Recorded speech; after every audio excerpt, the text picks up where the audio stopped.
नमस्कार दोस्तों, आपका स्वागत है हमारे चैनल धार्मिक जिंदगी कहानियां में। दोस्तों, आज हम लेकर आए हैं जितिया व्रत यानी जीवित पुत्रिका व्रत की कथा। तो आइए इस पौराणिक कथा को सुनते हैं। एक विशाल पाकड़ के पेड़ पर एक चील रहती थी। उसी पेड़ के नीचे एक सियारिन भी रहती थी। दोनों पक्की सहेलियां थीं। दोनों ने कुछ महिलाओं को देखकर जितिया व्रत करने का संकल्प लिया और दोनों ने भगवान श्री जीवतवाहन की पूजा और व्रत करने का प्रण ले लिया।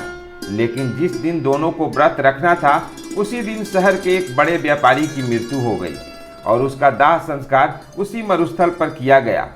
सियारिन को अब भूख लगने लगी थी। मुर्दा देखकर वो खुद को रोक न सकी और उसका व्रत टूट गया। पर चील ने संयम रखा और नियम व श्रद्धा से अगले दिन व्रत का पालन किया। फिर अगले जन्म में दोनों सहेलियों ने ब्राह्मण परिवार में पुत्री के रूप में जन्म लिया। उनके पिता का नाम भास्कर था।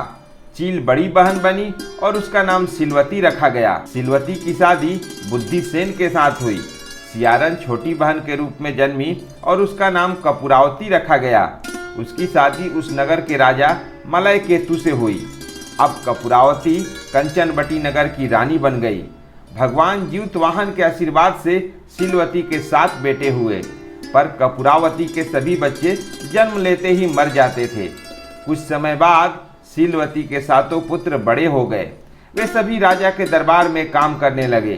कपूरावती के मन में उन्हें देख ईर्ष्या की भावना आ गई। उसने राजा से कहकर सभी बेटों के सर काट दिए। उन्हें 7 नए बर्तन मंगवाकर उसमें रख दिया और लाल कपड़े से ढककर सिलवती के पास भिजवा दिया। यह देख भगवान जीवतवाहन ने मिट्टी से 7 भाइयों के सर बनाए और सभी के सिर को उसके धड़ से जोड़कर उन पर अमृत छिड़क दिया। इससे उनमें जान आ गई। 7 युवक जिंदा हो गए और घर लौट आए। जो कटे सर रानी ने भेजे थे वे फल बन गए। दूसरी ओर रानी कपूरावती बुद्धिसेन के घर से सूचना पाने को व्याकुल थी।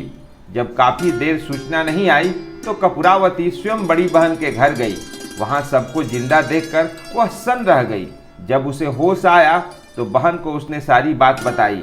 अब उसे अपनी गलती पर पछतावा हो रहा था। भगवान जीवतवाहन की कृपा से सिलवती को पूर्व जन्म की बातें याद आ गई। वह कपूरावती को लेकर उसी पाकड़ के पेड़ के पास गई और उसे सारी बातें बताई। कपूरावती बेहोश हो गई और मर गई।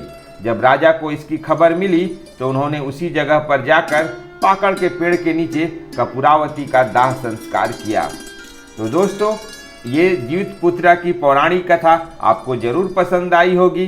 तो दोस्तों, फिर मिलते हैं एक और पौराणिक कथा के साथ। तब तक अपने दोस्त को दीजिए इजाजत। धन्यवाद।